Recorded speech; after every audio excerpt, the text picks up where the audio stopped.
खालसा वाहिगुरु जी की फतेह। परम सत्कारयोग सतगुरां दी साजी और नवाजी जुगो जुग अटल चवर छत्र तख्तां दे मालक शब्दा अवतार गुरु धन धन श्री गुरु ग्रंथ साहिब जियां दी पवित्र अते पावन गोद विच बड़े ही अदब अते सत्कार सहित संध्या दे दीवाना विच जुड़ बैठे हो। सुभावक समा सतगुरां ने बख्शिश कीता है। पिछले काफी लंबे अरसे तो आप जी हिंद दी चादर नावे सतगुरु गुरु तेग बहादुर साहब जियां दा इतिहास सरवण करदे आ रहे हो। अज सतगुरां ने वो समा बख्शिश कीता है जिस दिन दी उड़ीक संगतां नूं बड़ी बेसबरी नाल सी। कल शाम दे दीवाना दे विच सतगुरां दे अत वैरागमई प्रसंगां नूं आप जी ने सुनिया। धन गुरु तेग बहादुर साहब जियां नूं औरंगजेब बादशाह दा जिस वेले फरमान होया, जेल दे पिंजरे विचों निकल करके सतगुरु जी चिट्टे वस्त्रां दे विच गलियां बाजारां विचों हुंदे होए अज चांदनी चौक पहुंचे। एक खूह ते सतगुरां ने इशनान कीता। बोड़ दे रुख हेठां सतगुर सच्चे पातशाह जी चौंकड़ा ला के बैठे ने श्री जपजी साहिब दा जाप कीता। अज समाणी दा सज्जद सतगुरां नूं फेर पुछदा है, गुरु जी क्यों मौत कबूलन लगे हो, गल ला रहे हो? एक बार औरंगजेब बादशाह दी मन के ते वेख लो, जिंदगी बख्श देंगे। सतगुर कहंदे नहीं सजदा, तैनू तेरे मालिक ने जिहड़ा कर्म आखिया तू ओ कर। दुनिया विच पहली बार किसी कातल कोल चल के कोई आप गया। हुण सतगुरां ने समय दी सरकार नूं चैलेंज कीता सी, नाम दा मायना दस्सिआ। औरंगजेब कहंदा सी ना नाम तेग बहादुर रखिआ, अर्थ दसो। सतगुरां ने चैलेंज कीता सी समय दी सरकार नूं, बादशाह भावे टर्की दियां किरपानां ले आई, हलब्बी ते जनब्बी दियां, तेरियां ओ तलवारां कच्चा कागज नहीं कट सकदियां ते साडा सिर कित्थों वड्ढणगीਆਂ। ते औरंगजेब बादशाह ने सतगुरां दा चैलेंज सुन के बड़े गुस्से विच अपने खजाने चों हलब्बी ते जनब्बी दी तिखी तलवार मंगाई। उस तलवार उत्ते कच्चा कागज, कच्चे कागज दे उपर धागा लपेटिया गया। अज दोपहर दे 12:38 दा समय श्री जपजी साहिब दा पाठ करके गुरु तेग बहादुर साहिब जियां ने सीस नवाया। उस पापी सज्जद ने सीस उत्ते किरपान चला दित्ती। जदों कहंदे किरपान सतगुरां दे सीस तो 1 फुट दूर सी, एकदम हनेरी चली है। गुरु तेग बहादुर साहिब जियां दा सीस धड़ तो जुदा होया, अलोप हो गया। वो सीस सतगुरां दा भाई जैता जी दी झोली विच आन पिया। किरपान धरती विच धसी है, जलाद बेहोश होके डिग पिया। भगदड़ मच गई। भाई जैता जी बड़े विराग विच रोंदे होए भुब्बा मारदे कंबली दी बुक्कल मार के सतगुरां दा सीस दिल्ली तो लैके निकल गए। इत्थों तक आप संगतां ने सतगुरां दे अंतिम चोजां दी विरागमई कथा सुनी। आओ इस कथा दा आखिरी चैप्टर अज समाप्ति दे रूप दे विच है। कुछ क समा मन चित बिरतियां नूं एकाग्र चित बनाइए। कोई भी रसना जेबा बंधी ना रहे। लवाओ हाजरी, अदब सहित जपो जी सतनाम सिरे गुरु साहिब जी, सतनाम सिरे गुरु साहिब जी। निरत अपसरा करत अगारी, गावत होत कुलाहल भारी। जिस वेले सतगुरां दा सीस धड़ तो जुदा वख हो गया, सीस किसे नूं नजर ना आया, क्योंकि ਤਨ ਤੇ ਪਰਿਤਿਆਗ ਤੋਂ ਪਹਿਲਾਂ ਇੱਕ ਦਿਨ ਪਹਿਲਾਂ ਭਾਈ ਜੈਤਾ ਜੀ ਨਾਲ ਸਤਿਗੁਰਾਂ ਦੀ ਮੁਲਾਕਾਤ ਹੋਈ, ਜਿਨ੍ਹਾਂ ਨੂੰ ਦਸ਼ਮੇਸ਼ ਪਿਤਾ ਨੇ ਆਪ ਭੇਜਿਆ। ਮਹਾਰਾਜ ਕਹਿੰਦੇ ਸੀ, ਸਿੱਖਾ ਤੂੰ ਆਨੰਦਪੁਰ ਸਾਹਿਬ ਤੋਂ ਚੱਲ ਕੇ ਆਇਆ, ਚਾਂਦਨੀ ਚੌਂਕ ਦੇ ਇਰਦ ਗਿਰਦ ਲੋਕਾਂ ਦੀ ਭੀੜ ਵਿੱਚ ਰਹੀ, ਅਸੀਂ ਤੇਰੀ ਝੋਲੀ ਵਿੱਚ ਜਾ ਕੇ ਸਮਾ ਜਾਵਾਂਗੇ। ਉਹ ਵਾਕਿਆ ਜੋ ਸਤਿਗੁਰਾਂ ਨੇ ਆਖਿਆ ਉਸੇ ਤਰ੍ਹਾਂ ਵਰਤਿਆ। ਅੱਜ ਸਿਖਰ ਦੁਪਹਿਰ ਦੇ ਵਿੱਚ ਅੱਤ ਦੀ ਹਨੇਰੀ ਚੱਲੀ ਹੈ, ਧੂੜ ਮਿੱਟੀ ਉੱਡਦੀ ਹੈ, ਐਸੀ ਸਤਿਗੁਰਾਂ ਨੇ ਖੇਡ ਵਰਤਾਈ। ਧੜ ਤੋਂ ਸੀਸ ਅਲੱਗ ਹੋ ਗਿਆ, ਸੀਸ ਨਜ਼ਰ ਨਹੀਂ ਆਉਂਦਾ, ਪਰ ਧੜ ਦਾ ਚੌਂਕੜਾ ਅਜੇ ਵੀ ਲੱਗਿਆ। ਆਖੋ ਸਤਨਾਮ, ਸਰੀਰ ਨਹੀਂ ਡੋਲਿਆ, ਇੱਕ ਬੂੰਦ ਖੂਨ ਵੀ ਧਰਤੀ ਉੱਤੇ ਡੁੱਲਿਆ ਨਾ। ਜੈ ਜੈ ਕਰਤ ਜਾਤ ਸੰਗ ਸਾਰੇ, ਹਮ ਗੁਰ ਰਾਖੇ ਮੁਖੋਂ ਉਚਾਰੇ। ਜਿਸ ਵੇਲੇ ਲੱਖਾਂ ਲੋਕਾਂ ਨੇ ਸਤਿਗੁਰਾਂ ਦਾ ਧੜ ਧਰਤੀ ਤੇ ਪਿਆ ਵੇਖਿਆ, ਹਾਹਾਕਾਰ ਦਿੱਲੀ ਦੀ ਧਰਤੀ ਤੇ ਮੱਚੀ, ਤੇ ਦਰਗਾਹ ਦੇ ਵਿੱਚ ਸਵਰਗਾਂ ਦੇ ਦੇਵਤੇ ਜੈ ਜੈਕਾਰ ਕਰਦੇ। ਠੀਕਰ ਫੋੜ ਦਲੀ ਸਸਿਰ ਪ੍ਰਭਪੁਰ ਕੀਓ ਪਿਆਨ, ਪ੍ਰਭੂ ਦੇ ਪੁਰ ਸੱਚਖੰਡ ਨੂੰ ਸਤਿਗੁਰਾਂ 'ਚ ਪਿਆਨਾ ਕੀਤਾ। ਤੇਗ ਬਹਾਦਰ ਸੀ ਕਿਰਿਆ ਕਰੀ ਨਾ ਕਿਨਹੂ ਆਨ।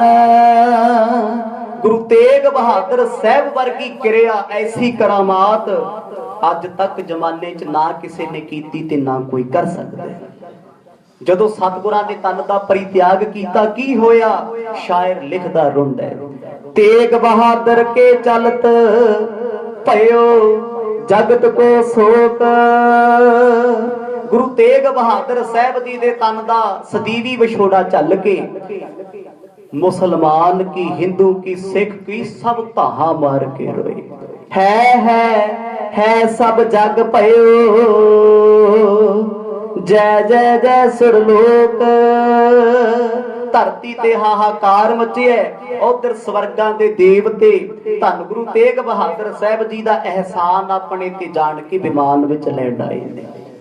ਕਿਉਂਕਿ ਹਿੰਦੂ ਧਰਮ ਬਚਾਉਣ ਵਾਸਤੇ ਸਤਿਗੁਰਾਂ ਨੇ ਇੰਨਾ ਕੁਝ ਕੀਤਾ ਹੈ, ਤੇ ਉਹ ਦੇਵਤੇ ਸਤਿਗੁਰਾਂ ਦੇ ਗੁਣ ਗਾਉਂਦੇ ਨੇ, ਅਪਛਰਾਵਾਂ ਪਰੀਆਂ ਨਾਚ ਕਰਦੀਆਂ ਨੇ, ਸੱਚਖੰਡ ਦੀ ਤਰਫ ਨੂੰ ਜਾ ਰਹੇ ਨੇ। ਸੱਚਖੰਡ ਕੋ ਚੱਲਿਓ ਵਿਮਾਨ, ਸਭ ਦਿਸ਼ ਦੇਖੇ ਦਇਆ ਨਿਧਾਨ। ਧੜ ਦਿੱਲੀ ਦੀ ਧਰਤੀ ਤੇ ਸੀਸ ਭਾਈ ਜੈਤਾ ਜੀ ਦੀ ਝੋਲੀ ਵਿੱਚ, ਅੰਦਰ ਦੀ ਆਤਮਾ, ਅੰਦਰ ਦੀ ਰੂਹ ਵਿਮਾਨ ਵਿੱਚ ਬੈਠ ਕੇ ਸੱਚਖੰਡ ਦੀ ਤਰਫ ਰਵਾਨਾ ਹੋ ਗਈ। ਇਧਰ ਔਰੰਗਜ਼ੇਬ ਬਾਦਸ਼ਾਹ ਜਿਸ ਵੇਲੇ ਸਤਿਗੁਰ ਸ਼ਹੀਦ ਹੋਏ ਨੇ, ਤਨ ਦਾ ਪਰਿਤਿਆਗ ਕੀਤਾ, ਆਪਣੇ ਤਖਤ ਤੋਂ ਉਲਟ ਕੇ ਧਰਤੀ ਤੇ ਡਿੱਗ ਪਿਆ। ਆਖੋ ਸਤਨਾਮ। ਕਹਿੰਦੇ ਉਹ ਵਾਕਿਆ ਹੀ ਐਸਾ ਸੀ। ਦੁਪਹਿਰ ਦੇ 12:38 ਤੇ ਸਤਿਗੁਰਾਂ ਨੇ ਸੀਸ ਦਾ ਬਲੀਦਾਨ ਦਿੱਤਾ। ਇੱਕਦਮ ਧਰਤੀ ਡੋਲ ਗਈ। ਮ੍ਰਿਤ ਬਾਕਨ ਸੋ ਦੇ ਦੇ ਧੀਰਾ, ਕਰੀ ਵਿਨਾਸ਼ਨ ਗੁਰਗਨ ਪੀਰਾ। ਅੱਜ ਸਵਰਗਾਂ ਦੇ ਦੇਵਤੇ ਆਪਣੀਆਂ ਆਪਣੀਆਂ ਪੁਰੀਆਂ ਤੋਂ ਸਤਿਗੁਰਾਂ ਨੂੰ ਲੈਣ ਵਾਸਤੇ ਆਏ, ਵਿਮਾਨ ਦੇ ਨਾਲ ਤੁਰੇ ਜਾਂਦੇ ਨੇ, ਫੁੱਲਾਂ ਦੀ ਬਰਸਾਤ ਕਰਦੇ। ਕਹਿੰਦੇ ਵੇਖੋ, ਹਿੰਦੁਸਤਾਨ ਦੀ ਧਰਤੀ ਤੇ ਸਾਡਾ ਧਰਮ ਨਹੀਂ ਸੀ ਰਹਿਣਾ ਜੇ ਗੁਰੂ ਤੇਗ ਬਹਾਦਰ ਪਾਤਸ਼ਾਹ ਅੱਜ ਸਾਡਾ ਪੱਖ ਨਾ ਪੂਰਦੇ।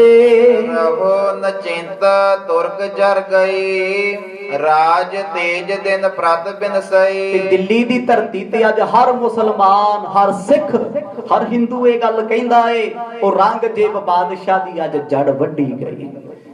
ਜਦੋਂ ਰੁੱਖ ਦੀ ਜੜ ਪੁੱਟੀ ਜਾਵੇ ਨਾ, ਕੱਟੀ ਜਾਵੇ, ਉਹ ਸੁੱਕਦਾ ਜ਼ਰੂਰ ਹੈ, ਪਰ ਸੁੱਕਦਾ ਬੜਾ ਹੌਲੀ ਹੌਲੀ ਹੈ। ਅੱਜ ਹਰ ਇੱਕ ਨੇ ਕਹਿ ਦਿੱਤਾ ਹੈ, ਆਪ ਮੁਹਾਰੇ ਜੇਲਰ ਰੋਇਆ ਜਦੋਂ ਗੁਰੂ ਤੇਗ ਬਹਾਦਰ ਪਾਤਸ਼ਾਹ ਜੀ ਤਨ ਦਾ ਪਰਿਤਿਆਗ ਕਰ ਗਏ ਨਾ। ਜੇਲਰ ਨੇ ਵੀ ਚੌਂਕੜਾ ਲਾਇਆ, ਉਹਨੇ ਵੀ ਸਵਾਸ ਸਰੀਰ ਚੋਂ ਖਿੱਚ ਲਿਆ। ਆਖੋ ਸਤਨਾਮ। ਅੱਜ ਕੌਣ ਨਹੀਂ ਰੋਇਆ? ਜੇਲ੍ਹ ਦੇ ਸਿਪਾਹੀ ਤਾਹਾਂ ਮਾਰ ਮਾਰ ਰੋਂਦੇ ਨੇ। ਭਾਈ ਗੁਰਦਿੱਤਾ ਜੀ ਨੇ ਵੇਖਿਆ ਗੁਰੂ ਤੇਗ ਬਹਾਦਰ ਪਾਤਸ਼ਾਹ ਚਲਾਨਾ ਕਰ ਗਏ ਨੇ। ਉਹ ਸਿੱਖ ਵੀ ਨਿਕਲਿਆ ਜੇਲ੍ਹ ਦੇ ਵਿੱਚੋਂ, ਮਜਨੂ ਕੇ ਟਿੱਲੇ ਆ ਕੇ ਚੌਂਕੜਾ ਲਾ ਕੇ ਸਰੀਰ ਛੱਡਿਆ। ਅੱਜ ਸਤਿਗੁਰਾਂ ਨੇ ਜਾ ਕੇ ਨਾਲ ਰਲ ਗਿਆ। ਆਖੋ ਸਤਨਾਮ। ਵਾਦਾ ਕੀਤਾ ਸੀ ਗੁਰੂ ਤੇਗ ਬਹਾਦਰ ਸਾਹਿਬ ਜੀ ਨੇ, ਆਖਿਆ ਸੀ ਗੁਰਦਿੱਤਿਆ ਤੈਨੂੰ ਨਾਲ ਲੈ ਚੱਲਾਂਗੇ, ਪਰ ਭਾਈ ਜੈਤਾ ਜੀ ਰੋਂਦੇ ਜਾ ਰਹੇ, ਤੜਫਦੇ ਜਾਂਦੇ ਨੇ। ਇਹ ਸੀਸ ਲੈ ਕੇ ਮੈਂ ਮਾਤਾ ਗੁਜਰ ਕੌਰ ਦੀਆਂ ਦੇ ਸਨਮੁਖ ਕਿਵੇਂ ਜਾਵਾਂ? ਇਹ ਸੀਸ ਲੈ ਕੇ ਮਾਤਾ ਨਾਨਕੀ ਜੀ ਨੂੰ ਮੈਂ ਕੀ ਮੁਖ ਵਿਖਾਵਾਂਗਾ, ਤੇ ਆ ਸੀਸ ਲੈ ਕੇ ਦਸ਼ਮੇਸ਼ ਪਿਤਾ ਨੂੰ ਮੈਂ ਜਵਾਬ ਕੀ ਦੇਵਾਂਗਾ? ਮੈਨੂੰ ਤੇ ਮਾਤਾ ਜੀ ਨੇ ਭੇਜਿਆ ਸੀ ਜਾ ਕੇ ਖੈਰ ਸੁਖ ਲੈ ਕੇ ਆਓ, ਕਿਉਂਕਿ ਭਾਈ ਜੈਤਾ ਜੀ ਤੋਂ ਪਹਿਲਾਂ ਭਾਈ ਊਦਾ ਤੇ ਭਾਈ ਸਾਹਿਬ ਚੰਦ ਸਿੱਖ ਨਾਵੇ ਮਹੱਲੇ ਦੇ ਸ਼ਲੋਕ ਲੈ ਕੇ ਆਏ ਸੀ, ਜਿਸ ਵਿੱਚ ਗੁਰੂ ਗੋਬਿੰਦ ਸਿੰਘ ਸਾਹਿਬ ਸੱਚੇ ਪਾਤਸ਼ਾਹ ਨੂੰ ਪਰਖਿਆ ਤੇ ਜਵਾਬ ਭੇਜਿਆ ਸੀ ਕਲਗੀ ਵਾਲੇ ਪਿਤਾ ਨੇ। ਅੱਜ ਤੇ ਆਖਰੀ ਵਚਨ ਰਹਿ ਗਿਆ, ਨਾਮ ਰਹਿਓ ਸਾਧੂ ਰਹਿਓ ਰਹਿਓ ਗੁਰ ਗੋਬਿੰਦ, ਕਹੋ ਨਾਨਕ ਇਹ ਜਗਤ ਮੈਂ ਕਿਨ ਜਪਿਓ ਗੁਰਮੰਤ। ਕੌਣ ਸੀ ਜ਼ਮਾਨੇ ਵਿੱਚ ਜਿਨੇ ਗੁਰੂ ਦਾ ਮੰਤਰ ਨਾਮ ਜਪਿਆ? ਜਾਂ ਸਾਧੂ ਰਹਿੰਦੇ ਨੇ ਜਾਂ ਰੱਬ ਦਾ ਨਾਮ ਰਹਿੰਦਾ ਹੈ, ਬਾਕੀ ਸਭ ਜਗ ਚੱਲਣਹਾਰ ਹੈ। ਗੁਰੂ ਗੋਬਿੰਦ ਪੰਥ ਉਪਜਾਵੇ, ਰਣ ਰਚ ਸਨੇ ਸਨੇ ਬਿਨਸਾਵੇ। ਅੱਜ ਸਵਰਗਾਂ ਦੇ ਦੇਵਤੇ ਗੁਰੂ ਤੇਗ ਬਹਾਦਰ ਸਾਹਿਬ ਜੀ ਦਾ ਸ਼ੁਕਰਾਨਾ ਕਰਦੇ ਨੇ। ਮਹਾਰਾਜ ਕਹਿੰਦੇ ਨੇ ਵਿਵਾਨ ਵਿੱਚ ਬੈਠੇ, ਇਹ ਅਮਰਾਵਤੀ ਦੇਵਤਿਓ ਅਸੀਂ ਆਪਣਾ ਬਲੀਦਾਨ ਦੇ ਕੇ ਆ ਗਏ ਆ, ਹੁਣ ਗੋਬਿੰਦ ਰਾਏ ਇੱਕ ਐਸਾ ਪੰਥ ਸਜਾਉਣਗੇ। ਉਹ ਪੰਥ ਕਿਹੜਾ ਹੈ? ਖਾਲਸਾ ਅਕਾਲ ਪੁਰਖ ਕੀ ਫੌਜ, ਪ੍ਰਗਟਿਓ ਖਾਲਸਾ ਪਰਮਾਤਮ ਕੀ ਮੌਜ। ਪ੍ਰਭੂ ਦੀ ਮੌਜ ਵਿੱਚ ਪ੍ਰਗਟ ਹੋਣ ਵਾਲਾ ਖਾਲਸਾ। ਤੇ ਗੁਰੂ ਤੇਗ ਬਹਾਦਰ ਮਹਾਰਾਜ ਕਹਿੰਦੇ ਉਸ ਖਾਲਸੇ ਨੇ ਔਰੰਗਜ਼ੇਬ ਦੇ ਤਖਤੇ ਦੇ ਚਾਰੋਂ ਪਾਵੇ ਤੋੜ ਦੇਣੇ ਨੇ। ਇਹ ਔਰੰਗਜ਼ੇਬ ਜੋ ਪਾਪ ਕਮਾਉਂਦਾ ਕਿਸੇ ਹਿੰਦੂ ਦਾ ਸਕਾ ਨਹੀਂ, ਮੁਸਲਮਾਨ ਦਾ ਮਿੱਤ ਨਹੀਂ। ਮਰਦ ਕਹਿੰਦੇ ਸਾਡੇ ਸੁਪੁੱਤਰ ਦਸ਼ਮੇਸ਼ ਪਿਤਾ ਨੇ ਤਲਵਾਰ ਨਾਲ ਨਹੀਂ ਮਾਰਨਾ, ਕਾਗਜ਼ ਤੇ ਕਲਮਾਂ ਦੇ ਵਾਰ ਨਾਲ ਹੀ ਝੜਕਾ ਦੇਣਾ। ਆਖੋ ਸਤਨਾਮ। ਇਹ ਬਚਨ ਸਤਿਗੁਰ ਦੱਸਦੇ ਜਾ ਰਹੇ ਨੇ। ਇਹ ਦੇਵਤਿਓ ਫਿਕਰ ਨਾ ਕਰਿਓ, ਦਸ਼ਮੇਸ਼ ਜੀਆਂ ਦੇ ਹੁੰਦਿਆਂ ਕਿਸੇ ਧਰਮ ਨੂੰ ਕੋਈ ਖਤਰਾ ਨਹੀਂ। ਨਹੀਂ ਨਗਾਰ ਬੰਦ ਪੁਰ ਹੈ, ਅਸ ਵਿਨਾਸ਼ ਦੁਸਹਿ ਕੁਲ ਹੈ। ਮਰਦ ਕਹਿੰਦੇ ਭਾਈ ਇਸ ਬਾਦਸ਼ਾਹ ਨੂੰ ਜਿਹਨੂੰ ਮਾਣ ਆ ਨਾ ਵੀ ਹਿੰਦੁਸਤਾਨ ਤੇ ਮੇਰਾ ਸਿੱਕਾ ਚੱਲਦਾ ਹੈ, ਗੁਰੂ ਜੀ ਕਹਿੰਦੇ ਇਹਦਾ ਤੇ ਕੋਈ ਨਗਾਰਾ ਵਜਾਉਣ ਵਾਲਾ ਨਹੀਂ ਰਹਿਣਾ। ਇੱਕ ਦਿਨ ਆਏਗਾ ਇਸ ਦੁਸ਼ਟ ਦੀ ਕਬਰੇ ਉੱਤੇ ਕਿਸੇ ਦੀਵਾ ਨਹੀਂ ਬਾਲਣਾ। ਅੱਜ ਵੀ ਔਰੰਗਾਬਾਦ ਵਿੱਚ ਜਾ ਕੇ ਵੇਖੋ, ਔਰੰਗਜ਼ੇਬ ਪਾਪੀ ਦੀ ਢਹੀ ਹੋਈ ਕਬਰ ਹੈ। ਉਸ ਕਬਰ ਤੇ ਤੇਲ ਦਾ ਦੀਵਾ ਬਾਲਣ ਵਾਲਾ ਵੀ ਜੇ ਕੋਈ ਟਾਵਾ ਟਾਵਾ ਤੁਰ ਕੇ ਆਵੇ ਉਹ ਤੋਂ ਵੀ 1-1 2-2 ਰੁਪਏ ਮੰਗਦਾ। ਕੌਣ ਆ ਔਰੰਗਜ਼ੇਬ? ਜਿਹਦਾ ਸ਼ਾਸਨ ਚੱਲਦਾ ਸੀ, ਜੋ ਸਿਰ ਤੋਂ ਲੈ ਕੇ ਪੈਰਾਂ ਤੱਕ ਸੋਨੇ ਦਾ ਸ਼ਿੰਗਾਰ ਕਰਦਾ ਸੀ। ਗੁਰੂ ਤੇਗ ਬਹਾਦਰ ਮਹਾਰਾਜ ਕਹਿੰਦੇ ਦਿੱਤਾ ਹੋਇਆ ਬਚਨ ਅਸੀਂ ਸਿਰ ਦੇ ਕੇ ਇਹਨਾਂ ਕੋਲੋਂ ਖੋ ਲਿਆਏ। ਸਾਦਰ ਸੁਰ ਸਭ ਦਏ ਹਟਾਈ, ਸ਼ਕਤ ਨਾ ਪਹੁੰਚਨ ਕੀ ਅਗਵਾਈ। ਜਿਵੇਂ ਜਿਵੇਂ ਦੇਵਤਿਆਂ ਦੀਆਂ ਪੁਰੀਆਂ ਆਉਂਦੀਆਂ ਨੇ, ਬ੍ਰਹਮਾ ਜੀ ਬ੍ਰਹਮਪੁਰੀ ਤੱਕ ਗਏ, ਸ਼ਿਵ ਜੀ ਸ਼ਿਵਪੁਰੀ ਤੱਕ ਗਏ, ਹੁਣ ਸੱਚਖੰਡ ਤੱਕ ਦੇਵਤਿਆਂ ਦੀ ਪਹੁੰਚ ਨਹੀਂ ਚਲੇ ਜਾਣੀ। ਉੱਥੇ ਕੌਣ ਨੇ? ਸੱਚਖੰਡ ਵਸੈ ਨਿਰੰਕਾਰ, ਜਿੱਥੇ ਆਪ ਨਿਰੰਕਾਰ ਵਸਦਾ, ਜਿਹਦਾ ਆਕਾਰ ਕੋਈ ਨਹੀਂ। ਉਹ ਉਸ ਧਰਤੀ ਤੇ ਵਸਦੇ ਨੇ ਰੱਬ ਦੇ ਪਿਆਰੇ ਬੰਦਗੀ ਵਾਲੇ ਭਗਤ ਧਰੂ ਜੈਸੇ, ਪ੍ਰਹਿਲਾਦ ਜੈਸੇ। ਆਏ ਸਤਿਗੁਰਾਂ ਨੂੰ ਮਿਲਣ ਵਾਸਤੇ ਦੇਵਤੇ ਵਧਾਈਗੀ ਲੈਂਦੇ ਨੇ ਸਤਿਗੁਰਾਂ ਕੋਲੋਂ, ਨਮਸਕਾਰਾਂ ਕਰਦੇ ਨੇ। ਸਤਿਗੁਰ ਸੱਚਖੰਡ ਕੋ ਗਏ, ਥਿਰ ਹੋਏ ਸੁਰ ਜੈ ਜੈ ਬਚ ਕੀ। ਜੈ ਜੈਕਾਰ ਕਰਦੇ ਦੇਵਤੇ ਆਪੋ ਆਪਣੀਆਂ ਪੁਰੀਆਂ ਨੂੰ ਚਲੇ ਗਏ। ਸਤਿਗੁਰ ਸੱਚਖੰਡ ਜਾ ਕੇ ਸਿੰਘਾਸਣ ਤੇ ਵਿਰਾਜਮਾਨ ਹੋ ਗਏ, ਬੈਠਣ ਸਾਰ ਸਿੰਘਾਸਣ ਤੇ ਅਲੋਪ ਹੋ ਗਏ। ਹੁਣ ਗੁਰੂ ਤੇਗ ਬਹਾਦਰ ਸਾਹਿਬ ਸੱਚੇ ਪਾਤਸ਼ਾਹ ਜੀ ਨੇ ਜਿਸ ਵੇਲੇ ਇਹ ਭਾਣਾ ਵਰਤਾਇਆ, ਦਸ਼ਮੇਸ਼ ਪਿਤਾ ਜੀ ਅਨੰਦਪੁਰ ਦੀ ਧਰਤੀ ਤੇ ਅੱਜ ਤਖਤ ਤੋਂ ਹੇਠਾਂ ਬੈਠ ਗਏ। ਇੰਨੀ ਭਾਵਨਾ ਨੇਤਰਾਂ ਵਿੱਚ ਅਥਰੂ ਵਰਾਗਦੇ ਨੇ, ਸੰਸਾਰ ਦਾ ਰੋਣਾ ਨਹੀਂ। ਉਹਨਾਂ ਨੂੰ ਮਾਣ ਇਸ ਗੱਲ ਦਾ, ਪਿਤਾ ਪਰਉਪਕਾਰੀ ਸੀ, ਜੋ ਕਹਿ ਕੇ ਗਏ ਉਹ ਕਰਕੇ ਵਿਖਾ ਗਏ। ਆਖੋ ਸਤਨਾਮ। ਇਸ ਗੱਲ ਦਾ ਮਾਣ ਦਸ਼ਮੇਸ਼ ਜੀਆਂ ਦੇ ਹਿਰਦੇ ਵਿੱਚ ਅੱਜ ਬਹੁਤ ਜ਼ਿਆਦਾ ਹੈ। ਜਦੋਂ ਸਤਿਗੁਰਾਂ ਦੇ ਨੇਤਰਾਂ ਚ ਅਥਰੂ ਵੇਖੇ, ਸਿੱਖ ਪੁੱਛਦੇ ਨੇ ਕੀ ਹੋਇਆ? ਮਰਦ ਕਹਿੰਦੇ ਬਹੁਤ ਛੇਤੀ ਖੁਸ਼ਖਬਰੀ ਆ ਜਾਏਗੀ, ਦਿੱਲੀ ਤੋਂ ਚੱਲੀ ਹੋਈ ਹੈ। ਪਿਤਾ ਦਾ ਸੀਸ ਕਿਸੇ ਦੀ ਝੋਲੀ ਵਿੱਚ ਹੋਵੇ, ਉਹ ਦੁਨੀਆ ਤੇ ਕੌਣ ਆ ਜਿਹੜਾ ਕਹਿੰਦਾ ਹੋਵੇ ਖੁਸ਼ੀ ਵਾਲਾ ਦਿਨ ਹੈ। ਉਹ ਇੱਕ ਸੀ ਮੇਰੇ ਦਸ਼ਮੇਸ਼ ਪਿਤਾ, ਜਿਨੇ ਸਰਵੰਸ ਵਾਰ ਕੇ ਵੀ ਆਖਿਆ, ਪੰਥ ਵਸੇ ਮੈਂ ਉਜੜਾ ਮਨ ਚਾਓ ਕਨੇਰਾ। ਮੇਰਾ ਖਾਲਸਾ ਪੰਥ ਤੇ ਦੁਨੀਆ ਤੇ ਵਸੇ, ਮੈਂ ਉਜੜਾ ਤੇ ਮੇਰਾ ਪਰਿਵਾਰ ਉਜੜੇ, ਮੈਨੂੰ ਕੋਈ ਗਮ ਨਹੀਂ। ਆਖੋ ਸਤਨਾਮ। ਦੁਨੀਆ ਦੇ ਗੁਰੂ ਪੀਰ ਤੇ ਕਹਿੰਦੇ ਮੈਂ ਵਸਾਂ ਤੇ ਮੇਰਾ ਗਵਾਂਢ ਉਜੜ ਜੇ, ਪਰ ਸਤਿਗੁਰ ਕਹਿੰਦੇ ਮੇਰਾ ਪਰਿਵਾਰ ਉਜੜੇ ਪਰ ਮੇਰਾ ਪੰਥ ਵਸ ਜਾਵੇ। ਅੱਜ ਉਹ ਦਸ਼ਮੇਸ਼ ਪਿਤਾ ਦਿੱਲੀ ਦੀਆਂ ਰਾਹਾਂ ਨੂੰ ਵੇਖ ਰਹੇ ਨੇ। ਭਾਈ ਜੈਤਾ ਜੀ ਜੋ ਸੀਸ ਨੂੰ ਲੈ ਕੇ ਬੜੇ ਅਦਬ ਨਾਲ ਦਿਨ ਰਾਤ ਤੁਰੇ ਆਉਂਦੇ ਨੇ, ਮਨ ਵਿੱਚ ਬੜਾ ਵੈਰਾਗ ਹੈ। ਅਬ ਦਿੱਲੀ ਪੁਰ ਕੀ ਜਿਮ ਕਥਾ, ਸਰੋਤਾ ਸੁਨੋ ਬਿਤੀ ਤਹ ਜਥਾ। ਕਵੀ ਜੀ ਕਹਿੰਦੇ ਇਹ ਤੇ ਸੀ ਸੱਚਖੰਡ ਦੀ ਵਾਰਤਾ, ਆਓ ਸਰੋਤਾ ਜਨ ਤੁਹਾਨੂੰ ਦਿੱਲੀ ਦੇ ਹਾਲਾਤ ਦੱਸ ਦਈਏ। ਉਹ ਦਿੱਲੀ ਜਿਹਦੇ ਪਰਥਾਏ ਮੇਰੇ ਦਸ਼ਮੇਸ਼ ਪਿਤਾ ਲਿਖਦੇ ਨੇ, ਬੰਗ ਕੇ ਬੰਗਾਲੀ ਔ ਫਰੰਗ ਕੇ ਫਰੰਗਾ ਵਾਲੀ, ਦਿੱਲੀ ਕੀ ਦਿਲਵਾਲੀ ਤੇਰੀ ਆਗਿਆ ਮੇਂ ਚਲਤ ਹੈ। ਇਹ ਦਿੱਲੀ ਸਾਰਾ ਹਿੰਦੁਸਤਾਨ ਤੇਰੀ ਆਗਿਆ ਵਿੱਚ ਚੱਲਦਾ ਹੈ। ਅੱਜ ਉਸ ਦਿੱਲੀ ਦੇ ਮੱਥੇ ਤੇ ਕਲੰਕ ਲੱਗਿਆ ਹੈ। ਔਰੰਗਜ਼ੇਬ ਬਾਦਸ਼ਾਹ ਉਦਾਸ ਹੋਇਆ ਬੈਠਾ ਹੈ, ਪਾਪੀ ਨੂੰ ਕੀਤੇ ਪਾਪ ਤੇ ਅੱਜ ਪਛਤਾਵਾ ਹੁੰਦਾ ਏ। ਜਬ ਸਤਿਗੁਰ ਕੋ ਉਤਰਿਓ ਸੀਸ, ਔਚਕ ਹੋਲਿਓ ਹਿਰਦੈ ਦਲੀਸ਼। ਕਵੀ ਜੀ ਕਹਿੰਦੇ ਮੈਂ ਦੱਸ ਦਿਆਂ, ਜਿਸ ਵੇਲੇ ਸਤਿਗੁਰਾਂ ਦੇ ਸੀਸ ਉੱਤੇ ਤਲਵਾਰ ਚੱਲੀ ਤੇਗ, ਉਹ ਤੇਗ ਕਿੱਥੋਂ ਦੀ ਸੀ? ਹਲੱਬੀ ਤੇ ਜਨਬੀ ਦੀ, ਜਿਹਨੂੰ ਲੋਹੇ ਉੱਤੇ ਜ਼ਹਿਰ ਦੀ ਪਾਨ ਚੜੀ ਹੋਈ ਹੈ, ਤੇ ਉਹ ਤੇਗ ਚਲਾਉਣ ਵਾਲਾ ਸੱਜਦ ਸੀ ਸਮਾਣੇ ਦਾ। ਜਿਸ ਵੇਲੇ ਸਤਿਗੁਰਾਂ ਦੇ ਸੀਸ ਕੋਲ ਤੇਗ ਆਈ, ਕਹਿੰਦੇ ਮਰਗ ਦਾ ਸੀਸ ਅਲੋਪ ਹੋ ਗਿਆ, ਕਿਸੇ ਨੂੰ ਨਜ਼ਰ ਨਾ ਆਇਆ। ਇੱਕਦਮ ਬੜੀ ਤੇਜ਼ ਹਨੇਰੀ ਚੱਲੀ ਹੈ, ਬੱਦਲ ਗਰਜਦੇ ਹਨ, ਧੂਲ ਕੰਕਰੀ ਖਿੰਚਤ ਪਾਉਨ, ਗਈ ਵੇਗ ਤੇ ਥਿਰ ਜਿਸ ਪਾਉਨ। ਕਹਿੰਦੇ ਉਸ ਹਨੇਰੀ ਨੇ ਦੁਨੀਆ ਨੂੰ ਕਮਲੇ ਕਰ ਦਿੱਤਾ, ਜਮਾਨਾ ਰੋਂਦਾ ਫਿਰਦਾ, ਟੱਕਰਾਂ ਮਾਰਦਾ। ਜਿਨ੍ਹਾਂ ਨੇ ਇਹ ਪਾਪ ਵੇਖਿਆ ਉਹ ਬੋਲੇ ਨਹੀਂ ਜ਼ਿੰਦਗੀ ਭਰ ਕਦੇ, ਚੁੱਪ ਹੀ ਹੋ ਗਏ। ਤੇ ਭਾਈ ਜੈਤਾ ਸੀਸ ਲੈ ਕੇ ਦਿੱਲੀ ਤੋਂ ਬੜੀ ਦੂਰ ਚਲਿਆ ਗਿਆ। ਇੱਧਰ ਸਿਪਾਹੀ ਲੱਭਦੇ ਫਿਰਦੇ ਨੇ, ਉਹ ਸਿਰ ਕੱਟਿਆ ਹੈ ਕਿੱਥੇ ਹੈ ਕਿੱਥੇ ਹੈ? ਪਰ ਕਿਤੇ ਵੀ ਸਤਿਗੁਰਾਂ ਦਾ ਸੀਸ ਕਿਸੇ ਨੂੰ ਨਜ਼ਰ ਨਹੀਂ ਆਉਂਦਾ। ਸੋ ਥਲ ਹਾਲਿਓ ਤਰਾਸ ਉਪੰਨਾ, ਧੀਰ ਹੁਲਾਸ ਤੁਰਤ ਹੀ ਭੰਨਾ। ਜਿੰਨੇ ਕੋਲ ਸਿਪਾਹੀ ਖੜੇ ਸੀ ਸਤਿਗੁਰਾਂ ਦਾ ਸੀਸ ਕੱਟਣ ਤੋਂ ਬਾਅਦ ਦੌੜ ਪਏ, ਭਾਜੜਾਂ ਪੈ ਗਈਆਂ, ਸੁਝਦਾ ਨਹੀਂ ਕਿਸੇ ਨੂੰ ਕੁਝ। ਤੇ ਉਹ ਜਲਾਦ ਜਿਹਨੇ ਤਲਵਾਰ ਚਲਾਈ ਸੀ, ਮੁੜ ਕੇ ਹਿੰਮਤ ਨਾ ਪਈ ਕਿਰਪਾਨ ਨੂੰ ਹੱਥ ਪਾਲਾ। ਉਹ ਕਿਰਪਾਨ ਧਰਤੀ 'ਚ ਗੱਡੀ ਹੋਈ ਹੈ, ਪਰ ਹੈਰਾਨੀ ਦੀ ਗੱਲ, ਇੱਕ ਬੂੰਦ ਛਟਾਂਕ ਵੀ ਉਸ ਕਿਰਪਾਨ ਦੀ ਧਾਰ ਉੱਤੇ ਕਿਤੇ ਖੂਨ ਨਹੀਂ ਲੱਗਿਆ।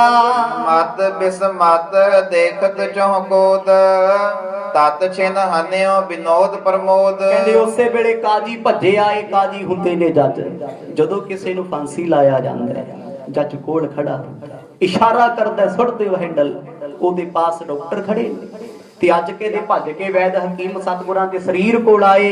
ਕਾਜੀ ਆ ਕੇ ਪਹੁੰਚੇ ਨੇ, ਹੱਥ ਮਿਲਾਉਂਦੇ ਨੇ ਇੱਕ ਦੂਜੇ ਨਾਲ, ਖੁਸ਼ੀ ਦੇਵੇ ਜੋ ਅਸੀਂ ਚਾਹਿਆ ਸੀ ਅੱਜ ਉਹ ਕਰਕੇ ਵਿਖਾ ਦਿੱਤਾ ਏ। ਕਹਾ ਭਇਓ ਸੋਚਤ ਮਤ ਅੰਧਾ, ਮਨ ਹੋ ਆਨ ਜਮ ਦੂਤਨ ਬੰਦਾ। ਤੇ ਮੰਨ ਲਓ ਕਿਤੇ ਜਮਦੂਤਾਂ ਨੇ ਘੇਰਿਆ ਹੋਵੇ, ਅੱਜ ਗੱਲਾਂ ਵੀ ਕਰਦੇ ਨੇ ਹਨੇਰੀ ਵਿੱਚ ਖੜੇ ਹੋਏ।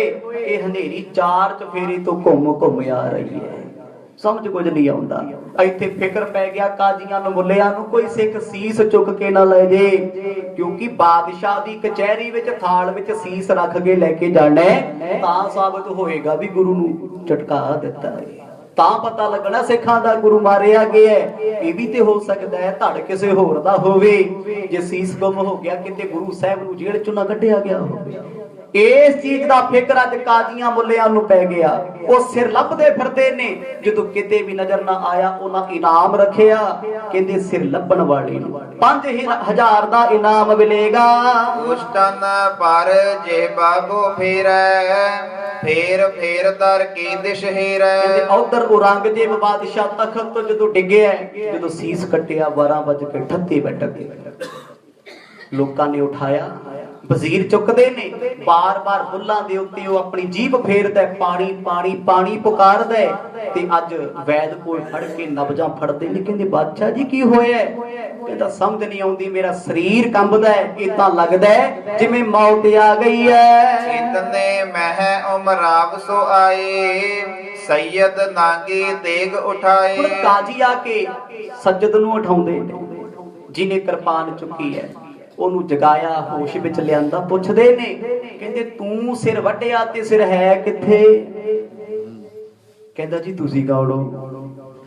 ਬਦਲਾ ਗਿਆ ਨਾ, ਮੱਤ ਵਿਚਲ ਗਈ। ਐਡਾ ਪਾਪ ਕਰਨ ਤੋਂ ਬਾਅਦ ਕੋਈ ਸੋਚੀ ਤੇ ਮੱਤ ਕਿਵੇਂ ਰੱਖ ਸਕਦਾ?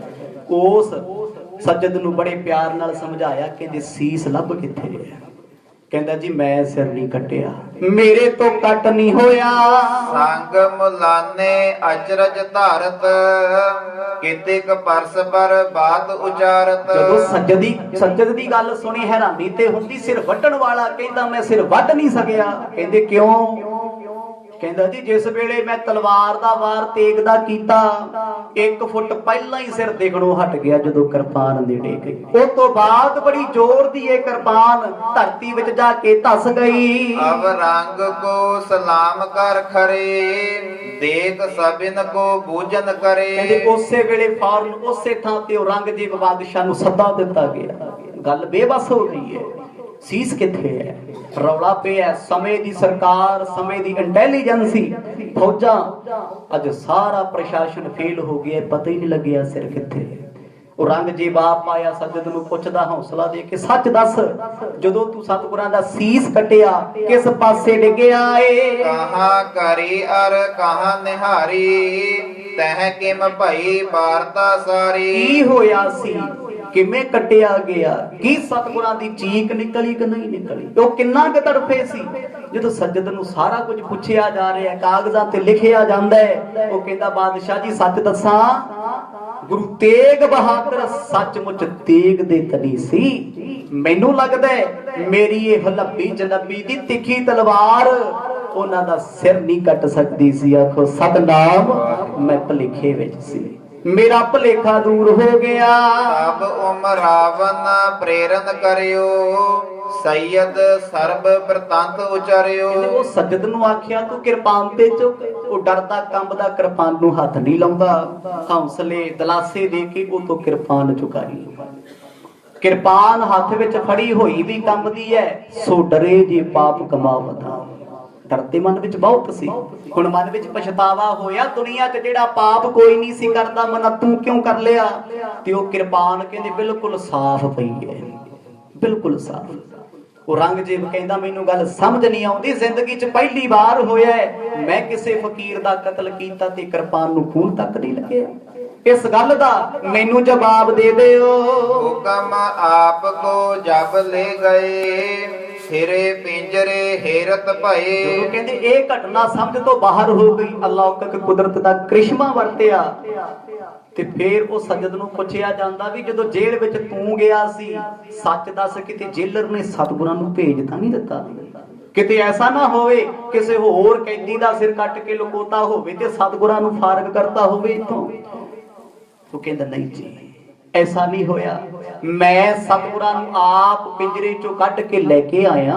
ਮੇਰੇ ਨਾਲ ਹੱਸਦੇ ਖੇਡਦੇ ਤੁਰਦੇ ਆਏ ਨੇ, ਚਿਹਰੇ ਤੇ ਸ਼ਿਕਨ ਕੋਈ ਨਹੀਂ ਸੀ। ਹਿਤ ਸਮਝਾਵਨ ਕੁਛ ਬਚ ਕਹੇ, ਪੁਨ ਅਜ਼ਮਤ ਪਰਖਨ ਕੋ ਚਹੇ। ਤੇ ਮੈਂ ਇੱਥੇ ਲਿਆ ਕੇ ਸਤਿਗੁਰਾਂ ਨੂੰ ਬਿਠਾਇਆ, ਉਹਨਾਂ ਇਸ਼ਨਾਨ ਕੀਤਾ ਇਸ ਬੋੜ ਦੇ ਹੇਠਾਂ। ਅੱਜ ਵੀ ਉਹ ਬੋੜ ਦਾ ਰੁੱਖ ਗੁਰਦੁਆਰਾ ਸੀਸਗੰਜ ਸਾਹਿਬ ਦੇ ਅੰਦਰ ਹੈ, ਕਟਿੰਗ ਕੀਤਾ ਹੋਇਆ, ਸੁੱਕਿਆ ਹੋਇਆ। ਉਹ ਖੂਹੀ ਜਿੱਥੇ ਬਹਿ ਕੇ ਮਹਾਰਾਜ ਨੇ ਇਸ਼ਨਾਨ ਕੀਤਾ, ਸੰਗਤਾਂ ਅੱਜ ਵੀ ਦੀਦਾਰ ਕਰਦੀਆਂ ਨੇ। ਜਦੋਂ ਗੁਰੂ ਤੇਗ ਬਹਾਦਰ ਸਾਹਿਬ ਕਹਿੰਦਾ ਇੱਥੇ ਆਏ, ਮੈਂ ਉਹਨਾਂ ਨੂੰ ਫੇਰ ਪੁੱਛਿਆ ਤੁਹਾਡੇ ਨਾਮ ਦੇ ਮਾਇਨੇ ਕੀ ਨੇ? ਅੱਗੋਂ ਹੱਸ ਕੇ ਕਹਿੰਦੇ ਨੇ, ਜਲਾਦਾ ਤੇਰੀ ਕਿਰਪਾਨ ਤੇ ਕਾਗਜ਼ ਤੇ ਕੱਚਾ ਸੂਤ ਦਾ ਧਾਗਾ ਨਹੀਂ ਕੱਟ ਸਕਦੀ। ਵੇਖ ਲਾ ਜ਼ੋਰ ਲਾ ਕੇ ਜੇ ਸਾਡਾ ਸਿਰ ਕੱਟ ਲਵੇ। ਆਖੋ ਸਤਨਾਮ। ਕਹਿੰਦੇ ਜਦੋਂ ਉਹਨਾਂ ਮੈਨੂੰ ਬਖੌਲ ਕੀਤਾ, ਮੈਨੂੰ ਗੁੱਸਾ ਆ ਗਿਆ। ਸੁਨ ਕਰ ਨਿਕਸ ਗੁਸਲ ਕਰ ਲੀਨ, ਸਿਰ ਨਿਵਾਏ ਸਿਜਦਾ ਪੁਨ ਕੀਨ। ਮੈਂ ਆਖਰੀ ਇੱਛਾ ਉਹਨਾਂ ਤੋਂ ਪੁੱਛੀ ਵੀ ਹੁਣ ਮੇਰੇ ਤੋਂ ਬਰਦਾਸ਼ਤ ਨਹੀਂ ਹੁੰਦਾ, ਮੈਂ ਕਿਰਪਾਨ ਚਲਾਉਣੀ ਹੈ। ਜਦੋਂ ਕੁਝ ਵੀ ਨਾ ਮੰਨੇ, ਆਖਣ ਲੱਗੇ ਸਾਨੂੰ ਜਪਜੀ ਦਾ ਪਾਠ ਕਰ ਲੈਣ ਦਿਓ। ਜਦੋਂ ਅਸੀਂ ਸੀਸ ਨਵਾਈਏ, ਜਿਨੀ ਨਾਮ ਧਿਆਇਆ ਗਏ ਮਸਕਤ ਘਾਲ, ਨਾਨਕ ਤੇ ਮੁਖ ਉਜਲੇ ਕੀਤੀ ਛੁੱਟੀ ਨਾਲ। ਜਦੋਂ ਸਾਡਾ ਸੀਸ ਝੁਕਿਆ ਹੋਵੇ, ਪਿਆਰਿਆ ਤੂੰ ਸਾਡੇ ਸਿਰ ਤੇ ਵਾਰ ਕਰ ਦਈ। ਕਹਿੰਦੇ ਜਦੋਂ ਸੀਸ ਝੁਕਾਇਆ ਮੇਰੇ ਸਾਹਮਣੇ ਸੀ, ਮੈਂ ਆਪਣੀਆਂ ਨਜ਼ਰਾਂ ਦੇ ਨਾਲ ਹੱਸਦਾ ਬੁਖੜਾ ਵੇਖਦਾ ਸੀ। ਰੱਤੀ ਮਾਤਰ ਵੀ ਚਿਹਰੇ ਤੇ ਡਰ ਕੋਈ ਨਹੀਂ ਸੀ।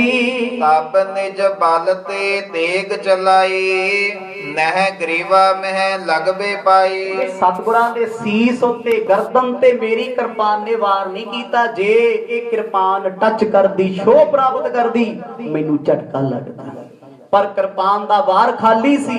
ਉਸ ਤੋਂ ਬਾਅਦ ਮੈਂ ਧਰਤੀ ਤੇ ਬੇਸੁੱਧ ਹੋ ਕੇ ਡਿੱਗਿਆ, ਪਰ ਉੱਡਦਾ ਸੀਸ ਜ਼ਰੂਰ ਵੇਖਿਆ। ਆਖੋ ਸਤਨਾਮ। ਸੀਸ ਤੇ ਪਹਿਲਾਂ ਹੀ ਉੱਡ ਗਿਆ ਕਿਰਪਾਨ ਤੋਂ। ਤੇ ਬਾਦਸ਼ਾਹ ਵੇਖੋ, ਗੁਰਾਂ ਨੇ ਕਰਾਮਾਤ ਨਹੀਂ ਵਿਖਾਈ, ਪਰ ਉਹਨਾਂ ਦੇ ਨਾਮ ਵਿੱਚ ਕਰਾਮਾਤ ਹੈ। ਇਹ ਮੈਂ ਮੰਨ ਚੁੱਕਿਆ ਜੀ। ਗੁਰੂ ਤੇਗ ਬਹਾਦਰ ਸਾਹਿਬ ਜੀ ਦੇ ਨਾਮ ਦੇ ਮਾਇਨੇ ਅੱਖਾਂ ਨਾਲ ਵੇਖ ਲਵੋ। ਉਤਰਿਓ ਧਰ ਤੇ ਸਿਰ ਪਹਿਲਾ ਹੀ, ਮਨੋ ਅਗਾਰੀ ਲਾਗਿਓ ਨਾਹੀ। ਇਹ ਸਭ ਕੁਝ ਜਦੋਂ ਲਿਖਿਆ ਗਿਆ, ਅੱਜ ਵੀ ਔਰੰਗਜ਼ੇਬ ਬਾਦਸ਼ਾਹ ਦੀ ਜੋ ਆਪਣੀ ਡਾਇਰੀ ਸੀ, ਜੋ ਪਰਸਨਲ ਡਿਟੇਲ ਵਾਲੀ, ਅਹਿਮਦਾਬਾਦ ਵਿੱਚ ਪਈ ਹੈ ਯੂਨੀਵਰਸਿਟੀ ਵਿੱਚ, ਉਹਨੇ ਸਭ ਕੁਝ ਲਿਖਿਆ ਹੋਇਆ ਹੈ। ਕਹਿੰਦਾ ਮੈਂ ਸੋਚਿਆ ਸੀ ਗੁਰੂ ਤੇਗ ਬਹਾਦਰ ਸਾਹਿਬ ਦਾ ਸਿਰ ਕੱਟ ਦਿਆਂਗਾ, ਪਰ ਮੇਰੀ ਕਿਰਪਾਨ ਉਹਨਾਂ ਦਾ ਧੜ ਤੋਂ ਸਿਰ ਜੁਦਾ ਨਹੀਂ ਕਰ ਸਕੀ। ਕਿਹੜੀ ਕਿਰਪਾਨ ਸੀ ਦੁਨੀਆ ਤੇ, ਕਿਹੜਾ ਸੂਰਮਾ ਜੰਮਿਆ ਸੀ ਮਾਂ ਨੇ ਜੋ ਗੁਰੂ ਤੇਗ ਬਹਾਦਰ ਸਾਹਿਬ ਜੀ ਦਾ ਸੀਸ ਕੱਟ ਦੇਵੇ। ਉਹ ਤੇ ਮਰਦ ਨੇ ਬਹਾਨਾ ਬਣਾਇਆ ਸੀ ਔਰੰਗਜ਼ੇਬ ਦਾ ਰਾਜ ਭਾਗ ਖਤਮ ਕਰਨ ਦਾ। ਉਹਦਾ ਅਤਿਆਚਾਰ ਬਹੁਤ ਜ਼ਿਆਦਾ ਸੀ, ਉਹਦੇ ਪਾਪ ਇੰਨੇ ਵੱਧ ਗਏ ਸੀ, ਭਾਂਡਾ ਫੁੱਟਣ ਵਾਲਾ ਸੀ, ਤੇ ਉਹ ਭਾਂਡਾ ਮਰਦ ਨੇ ਭੰਨ ਦਿੱਤਾ। ਤਿਲਕ ਜੰਝੂ ਰਾਖਾ ਪ੍ਰਭ ਤਾਕਾ, ਕੀਨੋ ਵੱਡੋ ਕਲੂ ਮੈਂ ਸਾਕਾ। ਕਲਯੁਗ ਦੇ ਸਮੇਂ ਵਿੱਚ ਮਰਦ ਨੇ ਤਿਲਕ ਜੰਝੂ ਦੀ ਰੱਖਿਆ ਕੀਤੀ। ਪਹਿਲੇ ਸਰੂਪ ਵਿੱਚ ਗੁਰੂ ਨਾਨਕ ਸਾਹਿਬ ਮਹਾਰਾਜ ਨੇ ਬੇਸ਼ੱਕ ਜੰਝੂ ਨਹੀਂ ਪਹਿਨਿਆ, ਪਰ ਜੇ ਜੰਝੂ ਤੇ ਭੀੜ ਬਣ ਗਈ, ਜੰਝੂ ਵਾਲਿਆਂ ਤੇ ਵਕਤ ਪੈ ਗਿਆ, ਉਹਨਾਂ ਲਈ ਆਪਣਾ ਸੀਸ ਹਾਜ਼ਰ ਕਰ ਦਿੱਤਾ। ਆਖੋ ਸਤਨਾਮ। ਦੂਜੇ ਦਾ ਧਰਮ ਬਚਾਇਆ ਤੇ ਦੂਜੇ ਦੀ ਜਾਨ ਬਚਾਈ ਹੈ। ਅੱਜ ਗੁਰੂ ਤੇਗ ਬਹਾਦਰ ਸਾਹਿਬ ਜੀ ਦੀਆਂ ਤਾਰੀਫਾਂ ਔਰੰਗਜ਼ੇਬ ਤੋਂ ਸੁਣਨੀ ਹੋ ਰਹੀਆਂ। ਜਿਸ ਪਾਪੀ ਨੇ ਇੰਨਾ ਜ਼ੁਲਮ ਢਾਇਆ, ਦਿਨ ਰਾਤ ਟੌਰਚਰ ਕੀਤਾ, ਸਤਿਗੁਰਾਂ ਦੇ ਸਾਹਮਣੇ ਸਿੱਖਾਂ ਨੂੰ ਤੜਫਾ ਕੇ ਮਾਰ ਦਿੱਤਾ, ਅੱਜ ਉਹ ਔਰੰਗਜ਼ੇਬ ਉਹਦੇ ਜਲਾਦ ਕੋਲੋਂ ਸੁਣ ਨਹੀਂ ਸਕਦਾ। ਕਹਿਣ ਲੱਗਿਆ ਬਾਦਸ਼ਾਹ ਜੀ, ਗੁਰੂ ਜੋ ਕਹਿ ਗਏ ਸੀ ਸੱਚ ਕਰਕੇ ਵਿਖਾ ਗਏ ਨੇ। ਕਾਗਦ ਬੰਦ ਧਾਰ ਪਰ ਜੈਸੇ, ਦੇਖ ਲਿਓ ਅਬ ਲੋਥਿਰ ਤੈਸੇ। ਉਸੇ ਵੇਲੇ ਕਿਰਪਾਨ ਕਾਜੀਆਂ ਮੁੱਲਿਆਂ ਨੂੰ ਵਿਖਾਈ ਗਈ। ਕਹਿੰਦਾ ਵੇਖ ਲਓ, ਇਸ ਕਿਰਪਾਨ ਉੱਤੇ ਕੱਚਾ ਕਾਗਜ਼ ਉਦਾਂ ਹੀ ਲੱਗਿਆ ਜਿਵੇਂ ਲਾਇਆ ਸੀ। ਹੁਣ ਇਸ ਕਾਗਜ਼ ਉੱਤੇ ਕੱਚਾ ਧਾਗਾ ਲਪੇਟਿਆ ਹੋਇਆ ਹੈ। ਬਾਦਸ਼ਾਹ ਜੀ ਧਿਆਨ ਨਾਲ ਵੇਖੋ, ਇਸ ਕਿਰਪਾਨ ਦੀ ਧਾਰ ਦੁਨੀਆ ਦੀ ਸਭ ਤੋਂ ਤੇਜ਼ ਧਾਰ ਕਿਰਪਾਨ ਹੈ। ਜ਼ਹਿਰ ਦੀ ਪਾਨ ਚੜੀ ਹੋਈ ਹੈ। ਸੀਸ ਕੱਟਣਾ ਦੂਰ ਦੀ ਗੱਲ, ਉਹ ਗੁਰੂ ਸੱਚ ਕਹਿ ਗਏ, ਕੱਚਾ ਸੂਤ ਦਾ ਧਾਗਾ ਵੀ ਨਾ ਕੱਟ ਸਕੀ। ਆਖੋ ਸਤਨਾਮ। ਕੱਚੇ ਸੂਤ ਦਾ ਧਾਗਾ ਅੱਜ ਤੱਕ ਤੁਸੀਂ ਏਦਾਂ ਹੀ ਸੁਣਦੇ ਰਹੇ ਜੀ, ਜਲਾਦ ਨੇ ਕਿਰਪਾਨ ਚਲਾਤੀ, ਸੀਸਗੰਜ ਦੀ ਧਰਤੀ ਤੇ ਸੀਸ ਕੱਟਿਆ ਗਿਆ, ਪਰ ਹਕੀਕਤ ਕੁਝ ਹੋਰ ਹੈ। ਅੱਜ ਸਾਡੇ ਪ੍ਰਚਾਰਕ ਇਹਨਾਂ ਗੱਲਾਂ ਨੂੰ ਨਹੀਂ ਸੁਣਾਉਂਦੇ, ਤਾਂ ਹੀ ਤੇ ਅਸੀਂ ਆਪਣੇ ਸਤਿਗੁਰਾਂ ਦੀ ਮਹਾਨਤਾ ਨੂੰ ਨਹੀਂ ਜਾਣਦੇ। ਕਿੱਡਾ ਅਮੀਰ ਵਿਰਸਾ ਸਾਡੀ ਕੌਮ ਦਾ ਹੈ, ਪਰ ਸਾਤੋਂ ਛੁਪਿਆ ਹੋਇਆ, ਨਜ਼ਰਾਂ ਤੋਂ ਬਰੋਖੇ ਹੈ।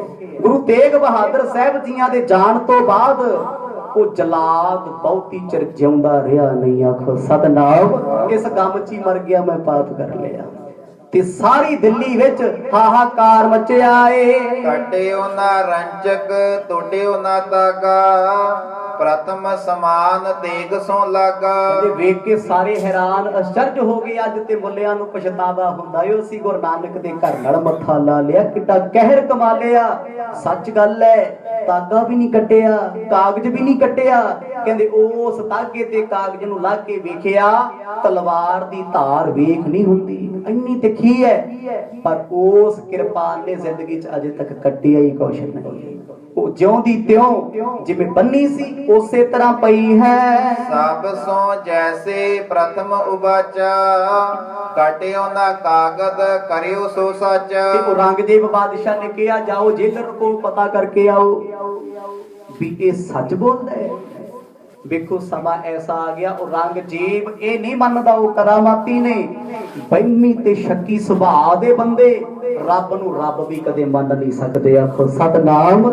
ਸਾਰੇ ਮੰਨ ਗਏ ਸੀ ਗੁਰੂ ਤੇਗ ਬਹਾਦਰ ਪਰਮਾਤਮਾ ਨੇ, ਖੁਦਾ ਨੇ, ਤੇ ਵੱਡੇ ਵੱਡੇ ਪੀਰਾਂ ਨੇ ਕਹਿ ਦਿੱਤਾ। ਔਰੰਗਜ਼ੇਬ ਨਹੀਂ ਸੀ ਮੰਨਦਾ, ਉਹਨੂੰ ਵਹਿਮ ਸੀ, ਮੈਂ ਮਹਾਨ ਆਦਮੀ ਹਾਂ, ਮੈਂ ਬਹੁਤ ਚੰਗਾ ਇਨਸਾਨ ਹਾਂ। ਅੱਜ ਦੇਖੋ ਐਡਾ ਪਾਪ ਕਮਾਉਣ ਤੋਂ ਬਾਅਦ ਕੰਬਿਆ ਵੀ ਜ਼ਰੂਰ ਹੈ, ਤੇ ਬਿਰਤੀ ਫੇਰ ਮੂਰਖ ਦੀ ਉਹੀ ਹੈ। ਕਹਿੰਦਾ ਜੇਲਰ ਤੋਂ ਪਤਾ ਕਰੋ। ਭੱਜ ਕੇ ਸਿਪਾਹੀ ਜੇਲਰ ਕੋਲ ਆਏ, ਵੇਖਿਆ ਚੌਂਕੜਾ ਲਾ ਕੇ ਬੈਠਾ ਹੈ, ਸਰੀਰ ਹਿਲਾਇਆ, ਧੜ ਧਰਤੀ ਤੇ ਡਿੱਗ ਪਿਆ।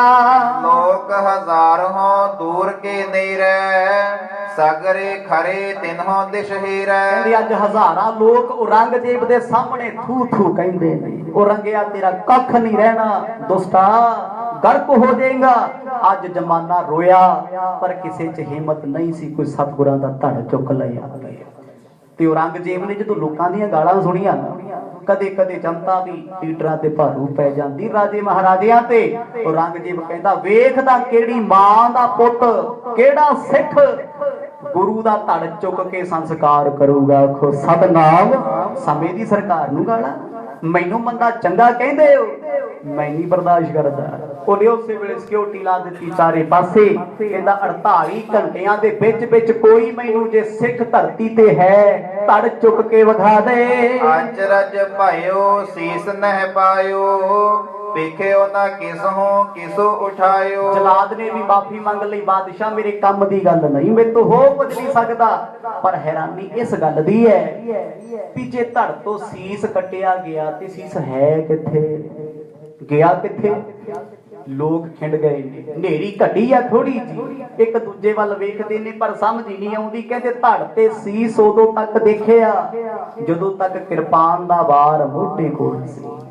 ਜਦੋਂ ਕਿਰਪਾਨ ਸਰੀਰ ਦੇ ਨੇੜੇ ਆਈ ਸੀਸ ਨਜ਼ਰ ਨਹੀਂ ਆਇਆ। ਪ੍ਰਿੰਦ ਸਿਪਾਹੀ ਇਤ ਉਤ ਫਿਰੈ, ਖੋਜ ਰਹੇ ਨਹਿ ਦਿਖਬੋ ਕਰੈ। ਕਹਿੰਦੇ ਸਾਰੀ ਦਿੱਲੀ ਦੇ ਵਿੱਚ ਕਰਫਿਊ ਲਾਇਆ ਗਿਆ, ਲੱਭੋ ਸਤਿਗੁਰਾਂ ਦਾ ਸੀਸ ਕਿੱਥੇ ਹੈ। ਲੋਕਾਂ ਦੇ ਘਰਾਂ ਦੀ ਤਲਾਸ਼ੀ, ਉਸ ਇਲਾਕੇ ਦੀ ਤਲਾਸ਼ੀ, ਸਾਰਾ ਇਲਾਕਾ ਸੀਲ ਕੀਤਾ ਹੋਇਆ ਹੈ। ਔਰੰਗਜ਼ੇਬ ਬਾਦਸ਼ਾਹ ਦੀ ਜਿੰਨੀ ਵੀ ਫੋਰਸ ਸੀ ਦਿੱਲੀ ਵਿੱਚ, ਇੱਕੋ ਚੀਜ਼ ਲੱਭਦੇ ਫਿਰਦੇ ਨੇ, ਚਿੱਟੀ ਦਸਤਾਰ ਵਾਲਾ ਸੀਸ ਕਿੱਥੇ ਹੈ। ਜਿਸ ਸੀਸ ਉੱਤੇ, ਜਿਸ ਮੁਖੜੇ ਉੱਤੇ ਗੁਲਾਬ ਦੇ ਫੁੱਲ ਵਰਗੀ ਰੰਗਤ ਸੀ, ਪਰ ਸਤਿਗੁਰਾਂ ਦਾ ਚਿਹਰਾ ਕਿਤੇ ਨਜ਼ਰ ਨਹੀਂ ਆਉਂਦਾ। ਸਭ ਕੋ ਡਰ ਦੇ ਊਚ ਸੁਨਾਇਓ, ਤਉ ਨਾ ਕਿਸ ਦੇ ਹੱਥਨ ਆਇਓ। ਜਦੋਂ ਕਹਿੰਦੇ ਸਿਰ ਨਾ ਮਿਲਿਆ, ਸੀਸ ਨਾ ਮਿਲਿਆ, ਔਰੰਗਜ਼ੇਬ ਬਾਦਸ਼ਾਹ ਨੂੰ ਆਪਣੀ ਤੋਹੀਨ, ਆਪਣੀ ਬੇਇੱਜ਼ਤੀ ਲੱਗੀ। ਗੁੱਸੇ ਵਿੱਚ ਆ ਕੇ ਅੱਜ ਉਹ ਹੁਕਮ ਜਾਰੀ ਕਰਦਾ ਹੈ, ਕਹਿੰਦਾ ਜੇ ਸਤਿਗੁਰਾਂ ਦਾ ਸੀਸ ਨਾ ਲੱਭਿਆ 2 ਦਿਨਾਂ ਦੇ ਵਿੱਚ ਮੈਂ ਆਪਣੀ ਸੈਨਾ ਦੇ ਵੱਡੇ ਵੱਡੇ ਸੈਨਾਪਤੀ ਮਰਵਾ ਦੇਣੇ। ਵਕਤ ਪੈ ਗਿਆ ਸੈਨਾਪਤੀਆਂ, ਉਹਨਾਂ ਲੋਕਾਂ ਦੇ ਘਰ ਲੱਭੇ ਜਿਹੜੇ ਕੋਲ ਲੋਕ ਖੜੇ ਸੀ, ਡਰਾ ਧਮਕਾ ਕੇ ਪੁੱਛਦੇ ਸੀਸ ਦੱਸੋ ਕਿੱਥੇ ਹੈ।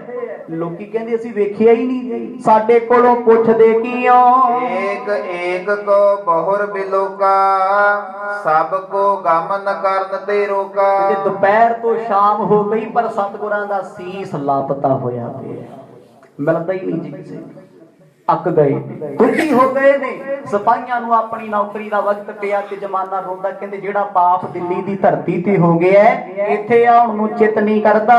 ਹੋਜੇ ਗਨੀ ਗਰੀਬ ਸੋ ਜੀਤੇ, ਤਉ ਸੀਸ ਨਹਿ ਪਾਇਓ ਕਿਤੇ। ਜਦੋਂ ਕਹਿੰਦੇ ਸੀਸ ਨਾ ਮਿਲਿਆ, ਸਿਰਫ ਜਵਾਬ ਮਿਲਿਆ, ਫੌਜਾਂ ਹਾਰ ਗਈਆਂ। ਲਿਖਤੀ ਰੂਪ ਦੇ ਵਿੱਚ ਲਿਖ ਦਿੱਤਾ ਗਿਆ, ਬਾਦਸ਼ਾਹ ਜੀ ਗੁਰੂ ਤੇਗ ਬਹਾਦਰ ਸਾਹਿਬ ਜੀ ਦਾ ਸੀਸ ਨਹੀਂ ਮਿਲਦਾ। ਔਰੰਗਜ਼ੇਬ ਗੁੱਸੇ ਜਾ ਕੇ ਕਹਿੰਦਾ ਉਹ ਕਿਹੜੀ ਧਰਤੀ ਖਾ ਗਈ, ਕਿਹੜਾ ਅਸਮਾਨ ਨਿਕਲ ਗਿਆ, ਜੇ ਸਿਰ ਧੜ ਤੋਂ ਵੱਖ ਹੋਇਆ ਲੱਭ ਲੋ ਦਿੱਲੀ ਦੇ ਵਿੱਚੋਂ ਹੀ ਮਿਲੇਗਾ। ਸਤਨਾਮ। ਇੱਕ ਪਾਸੇ ਸਮੇਂ ਦੀ ਸਰਕਾਰ ਦਾ ਸਰਚ ਆਪਰੇਸ਼ਨ ਜਾਰੀ ਹੈ, ਦੂਜੇ ਪਾਸੇ ਭਾਈ ਜੈਤਾ ਜੀ ਸਤਿਗੁਰਾਂ ਦਾ ਸੀਸ ਲੈ ਕੇ ਚੱਲੇ ਨੇ। ਉਧਰ 1400 ਸਿੱਖ ਖੜਿਆ ਸੀ ਉਸ ਵੇਲੇ। ਜਦ ਵੀ ਕਿਸੇ ਨੂੰ ਪੁੱਛਿਆ ਜਾਂਦਾ ਤੂੰ ਸਿੱਖ ਹੈ, ਕਹਿੰਦੇ ਨਾ ਜੀ ਮੈਂ ਸਿੱਖ ਨਹੀਂ। ਕਿਉਂ? ਜੇ ਕਹਿਤਾ ਮੈਂ ਸਿੱਖਾ ਤੇ ਕਹਿਣਗੇ ਸੀਸ ਦੱਸ ਕਿੱਥੇ। ਆਖੋ ਸਤਨਾਮ। ਇਹੀ ਕਾਰਨ ਹੈ ਆਉਣ ਵਾਲੇ ਸਮੇਂ ਵਿੱਚ 1699 ਨੂੰ ਦਸ਼ਮੇਸ਼ ਪਿਤਾ ਜੀ ਨੇ ਖਾਲਸਾ ਪੰਥ ਸਜਾਇਆ ਤੇ ਇਸ਼ਾਰਾ ਕੀਤਾ ਸੀ, ਕਹਿੰਦੇ ਮੇਰਾ ਖਾਲਸਾ ਲੱਖਾਂ ਵਿੱਚ ਖੜਿਆ ਵੀ ਪਛਾਣਿਆ ਜਾਊਗਾ। ਦਿੱਲੀ ਦੀ ਧਰਤੀ ਤੇ ਸਿੱਖ ਬੜੇ ਸੀ, ਹਿੰਦੂ ਬੜੇ ਸੀ, ਮੁਸਲਮਾਨ ਬੜੇ ਸੀ, ਪਰ ਸਿੱਖਾਂ ਦੀ ਪਹਿਚਾਣ ਕੋਈ ਨਹੀਂ ਸੀ। ਇਹ ਅੱਜ ਦਾ ਸਾਕਾ ਸਿੱਖ ਕੌਮ ਨੂੰ ਨਵਾਂ ਜਨਮ ਦੇਣ ਵਾਲਾ। ਆਖੋ ਸਤਨਾਮ। ਇਸ ਸਾਕੇ ਕਾਰਨ ਖਾਲਸਾ ਪੰਥ ਹੋਂਦ ਵਿੱਚ ਆਇਆ। ਜੋ ਅਨੰਦਪੁਰ ਦੀ ਧਰਤੀ ਤੇ ਸਤਿਗੁਰਾਂ ਨੇ ਖੇਡ ਵਰਤਾਈ। ਅੱਜ ਗੁਰੂ ਤੇਗ ਬਹਾਦਰ ਸਾਹਿਬ ਜੀ ਦਾ ਸੀਸ ਭਾਈ ਜੈਤਾ ਲੈ ਗਏ ਨੇ, ਧੜ ਲੱਭਣ ਵਾਲਾ ਕੋਈ ਨਹੀਂ, ਧੜ ਚੁੱਕਣ ਵਾਲਾ ਕੋਈ ਨਹੀਂ। ਔਰੰਗਜ਼ੇਬ ਕਹਿੰਦਾ ਮੈਂ ਇਨਾਮ ਦੇ ਦਿਆਂਗਾ, ਕੋਈ ਸ਼ਰੇਆਮ ਚੁੱਕ ਕੇ ਵਿਖਾਏ। ਹੱਥ ਖੜੇ ਹੋ ਗਏ, ਕੋਈ ਨਹੀਂ ਆਉਂਦਾ। ਕੌਣ ਮੌਤ ਗਲ ਲਾਵੇ? ਪਤਾ ਹੈ ਧੜ ਚੁੱਕਣ ਵਾਲਾ, ਸੰਸਕਾਰ ਕਰਨ ਵਾਲਾ 2 ਦਿਨ ਤੋਂ ਵੱਧ ਜਿਉਂਦਾ ਨਹੀਂ ਰਹਿ ਸਕਦਾ। ਆਖੋ ਸਤਨਾਮ। ਪਿਆਰ ਕਰਨ ਵਾਲੇ ਅੰਦਰ ਹੀ ਲੁਕ ਲੁਕ ਧਾਹਾਂ ਮਾਰ ਮਾਰ ਰੋਈ ਜਾਂਦੇ ਨੇ, ਪਰ ਸਾਹਮਣੇ ਕੋਈ ਨਹੀਂ ਆਉਂਦਾ। ऐसे हालात बन गए। गुरु तेग बहादुर पातशाह जी ने ऐसा साका वरताया। पिछले 2 महीनों तो 2 ਤੋਂ 3 महीने ही हो गए ने गुरु तेग बहादुर साहब जियां ने जेड़े जेड़े संताप भोगे, एक एक पल विच उन्हां किन्ना दुख झल्लिया, ते फिर भी वो कहंदे सी पै काहू को देत नह पैमान ते आन। कहंदे ना सानू डर लगदा ते ना किसी नू डराउने आ। जे कोई पुछदा सी मर्द तुसी क्यों बैठे हो, मौत आएगी ते मर्द जवाब लेके भेजदे ने राम गयो रावण गयो जाको बहु परिवार, कहो नानक थिर कछ नहीं सुपने जो संसार, चिंता ताकी कीजिए जो अनहोनी होए, एहे मार्ग संसार को नानक फिर नहीं कोई। पहले 3 श्लोक माता नानकी जी माता गुजर कौर जियां दे परथाई उचारे। उस तो बाद फिर सतगुरां ने दशमेश पिता नूं परखिया, बल छुट के बंधन भरे कछु ना हो त्यो पाए, ते अगो दशमेश पिता जवाब लिखदे ने बल होआ बंधन छुटे सब कुछ हो त्यो पाए। पिता जी सब कुछ तुसी आप हो, तुसी आप गुरु नानक दा रूप हो, कोई बंधन पा नहीं सकदा। उस दिन तो 10वें पातशाह जी दी बाणी 9वें महल्ले दे श्लोकां विच ऐड हो गई, दर्ज हो गई। ते अज असीं लोग बड़े मान नाल कहने आ जी 10वें पातशाह जी दी बाणीओ कोई इस बचन दे अगे लिखिया दोहरा बल छुट के बंधन पर। स्पेशल सवाल है, जवाब आया फिर मर्द ने कहा संग सखा सब तज गए को ना निभे हो साथ। इशारा सी भाई गुरदित्ता जी दी तरफ, इशारा सी भाई उदा जी दी तरफ। साडे ते साथी खेल छड्ड के चले गए गोबिंद राय, असी की करिए। ते बाद विचों जवाब दिता मर्द ने असी मरन वाले नहीं, नाम रहे हो साधु रहे हो गुरु गोबिंद। कहते रब दा नाम रहना है, गोबिंद परमात्मा दी भगती रहनी है, ते भगती करन वाले जग ते रहणगे। जेड़े नाम नहीं जपदे माड़े कर्म करते ने, दुनिया ते अत्याचार पाप कमाउंदे ने, मरिया तो बाद भी जमाना निंदिया करदा है।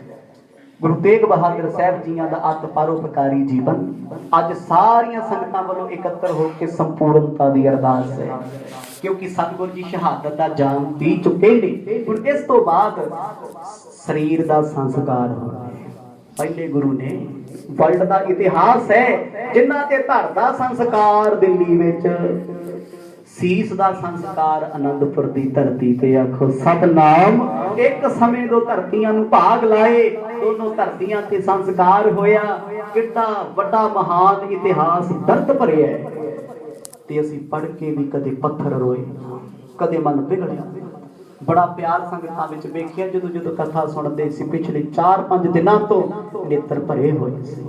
कितना प्यार आप सतगुरां नाल करदे हो। सच्चे पातशाह किरपा करदे रहण, ऐसे तरह जुड़ के आनंद माणदे रहो। जिथे अज इह संपूर्णता दा दिन है, आउण वाले दिनां च महाराज दी अंतिम क्रिया की है, दशमेश पिता जी दे इतिहास की आरंभता होएगी, ते सारियां संगतां बधाई दियां पात्र ने जिन्हां ने बड़े ही प्यार विच जुड़ के सतगुरां दी कथा दा आनंद माणिया है। भावें कि अज संगरांद दा दिन भी है, अज संगरांद फल गुण आनंद उपार जिन्हां हर सज्जण प्रगटे आए।